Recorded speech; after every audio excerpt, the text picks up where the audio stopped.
వెంకటాచల క్షేత్రం అంటే ఆయన ఆదుకుంటున్నాడు. నేనంటాను నిజంగా ఇన్ని భాషల వాళ్ళు ప్రపంచపటం నుంచి అన్ని వేపుల నుంచి వస్తారు.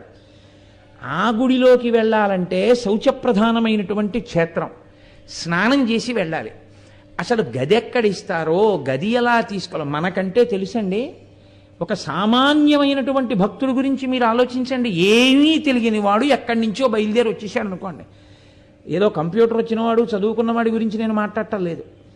కాకినాడ వెళ్ళి ఆ తిరుమల తిరుపతి దేవస్థానం కళ్యాణ మంటపంలో రూమ్ తీసుకుని సిఆర్ఓ ఆఫీస్కి వెళ్ళి మళ్ళీ అక్కడ ఏ రామ్ బగీజా ఇచ్చారా, వరాహస్వామి గెస్ట్ హౌస్ 1 ఇచ్చారా చూసుకుని మళ్ళీ అక్కడ రిసెప్షన్లో పేరు రాసి మీ ఐడెంటిటీ చూపించి డిపాజిట్ కట్టి రూమ్ తాళాలు తీసుకుని మళ్ళీ అది ఫస్ట్ ఫ్లోరో సెకండ్ ఫ్లోరో ఎక్కి మళ్ళీ ఆ బీగాలు ఇచ్చేవాడికి వెతుక్కుని ఆ తాళాలు ఇచ్చేవాడు గుత్తిపట్టుకు తిరుగుతుంటాడు ఎక్కడో, ఆయన్ని తెచ్చుకుని ఆ తాళం